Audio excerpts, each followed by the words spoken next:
ஆண்டவரும் இரட்சகருமாக இயேசு கிறிஸ்து இனிய நாமத்தில் உங்களை யாவருக்கும் அன்பின் வாழ்த்துக்களை தெரிவித்துக் கொள்கிறேன். அருமையான தேவப்பிள்ளைகளே, புதிய நாள், புதிய நம்பிக்கை, new day, new hope daily devotion மூலமாய் இந்த நாளில் கூட உங்களை சந்திப்பில் மிகுந்த மகிழ்ச்சி அடைகிறேன். அல்லேலூயா. இன்றைக்கு கூட கர்த்தர் நமக்கு கொடுக்கிற வார்த்தை என்ன? எசேயா தீர்க்கதரிசன புஸ்தகம் 51 அதிகாரம் 9வது வசனத்தை கூட நான் வாசிக்க கேட்போம். எழும்பு எழும்பு பெலன் கொள். எழும்பு எழும்பு பெலன் கொள். ஹல்லேலூயா. கர்த்தர் இன்றைக்கு உங்களை பார்த்து, நம்மை பார்த்து என்ன சொல்றாரு? எழும்பு எழும்பு பெலன் கொள். ஹல்லேலூயா. எங்க பிரதர் எழும்புறது? அவ்வளோதான், என் வாழ்க்கை முடிஞ்சிடுச்சு.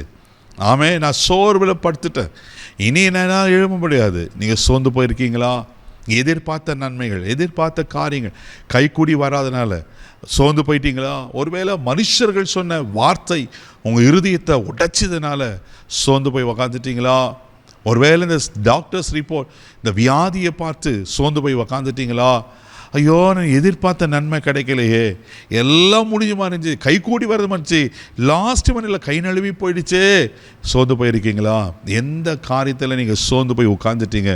இன்றைக்கி கர்த்தர் சொல்கிறாரு, எழும்பு, கெட் அப். ஹல்லேலூயா.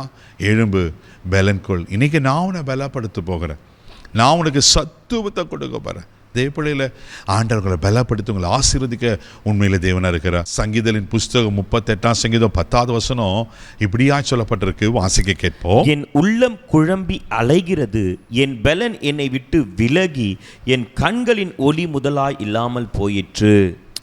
என் உள்ளம் குழம்பி அலைகிறது, என் பெலன் என்னை விட்டு விலகி, என் கண்கள் முதலாய் ஒளி இல்லாமல் போயிற்று.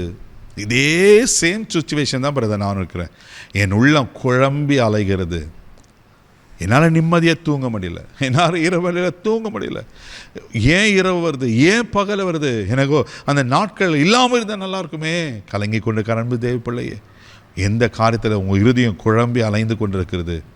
இங்கே சொல்லப்பட்டிருக்கு, ஆமீன், என் பலன் என்னை விட்டு விலகி. என் பலனே போயிடுச்சு பிரதர்.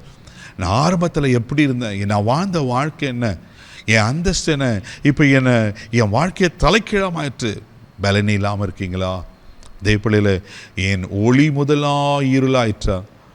உங்கள் வெளிச்சம் இருளாய் மாறிடுச்சா? பயப்படாதீங்க, உங்கள் இருளை வெளிச்சமாக்குற கர்த்தர் உங்களோடு கூட இருக்கிறார். நான் உன்னை பலப்படுத்தி உனக்கு சகாயம் பண்ணுவேன், என் நீதியின் வளர்த்துக்கிறத நான் தாங்குவேன்னு ஏசாயா 41:10 கர்த்தர் வாக்கு பண்ணியிருக்கிறல்லவா? நீ பயப்படாத, நான் உன்னோடு கூட இருக்கிறேன். திகையாத, நான் உன் தேவன், நான் உன்னை பலப்படுத்தி. கர்த்தர் சொன்ன வார்த்தை ஒரு நாளும் பொய் ஆகாது. பயப்படாதீங்க. இப்போ இருக்கிற சூழ்நிலையை பார்த்து, இப்போ இருக்கிற பலவீனத்தை பார்த்து, இப்போது நீங்கள் இருக்கிற சோர்வை பார்த்து பயப்படாதீங்க. கர்த்தர் உங்களை பலப்படுத்துகிற நாட்கள் வரப்போகிறது. அல்லேலூயா. நீங்கள் எழும்பி பிரகாசிக்க போகிறீங்க, நீங்கள் எழும்பி சுதந்திரிக்க போகிறீங்க.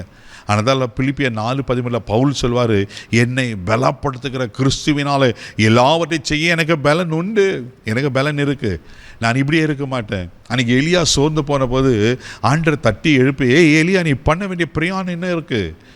அவன் நீ எகுக்களை அபிஷேகம் பண்ண, நீ எலிசாக்களை அபிஷேகம் பண்ணும், நீ ராஜாக்களை தீர்க்கதரிசிகளை அபிஷேகம் பண்ண வேண்டிய ஆள், ஏன் சோர்ந்து போயிட்ட? தேவப்பிள்ளையில் பெரிய எலியா, வானத்திலிருந்து அக்கினி இறக்கின எலியா, அற்புதங்களை செய்த எலியா, ஏன் வார்த்தைப்படி பனி மழை பெய்யாது என்று சொன்ன எலியா. ஆனால் எலியாவுக்கு ஒரு சோர்வது. நம்ம ஹியூமன் பீயிங் தானே, நம்ம மனுஷர் தானே. ஒருவேளை சோர்ந்து போயிருக்கீங்களா? இன்றைக்கி கர்த்தர் உங்களை சொல்கிறாரு, எழும்புங்க எழும்புங்க, பலன் அடைங்க, பலன்கொள் என்று கர்த்தர் சொல்லுங்க. என்ன காரியத்தில் நீங்கள் சோர்ந்து போய் பார்த்துட்டீங்க? இந்த பிள்ளைகளை இன்றைக்கி கர்த்தர் உங்களை பலப்படுத்துகிறார். அவர் உங்களை பலப்படுத்தி உங்களை ஆசீர்வதிக்க உண்மையில் இருக்கிறார். தைரியமாக இருங்க, சோர்ந்து போகாதீங்க. கண்களை மூடி நம்ம ஜெபிக்கலாம். அன்பு தகப்பனே, மக நன்றி சொல்லி துதிக்கிறோம், ஸ்தோத்திரப்பா. எழும்பு எழும்பு பலன்கொள் என்று சொன்ன கர்த்தர், ஆண்டவரே பலப்படுத்துங்கப்பா. என்ன காரியத்தில் எழும்ப வேண்டுமோ எங்களை எழுப்புங்கப்பா. எங்களை உயிர்ப்பிக்கப்பட்டு ஆவி உயிர்ப்பிக்கப்படட்டும். இங்கே எதிர்பார்த்த நன்மைகள் ஆசீர்வாதங்கள் கைக்கூடி வரட்டும். இந்த நாள் ஆண்டவரே மக்க ஸ்தோத்திரம் பலன் கொள்கிற நாளாக இருக்கட்டும். இந்த நாள் முழுவதும் கரம் எடுத்து நடத்தும், எல்லா தீங்குக்கு விலக்கி காத்துக்கிறோம், பாதுகாத்துக்குள்ள வழி நடத்தும். இயேசுவின் மூலம் ஜெபம் கேளும் பிதாவே, ஆமென். கர்த்தர் உங்களை பலப்படுத்தி இருக்கிற தைரியமாக போங்க. God bless you.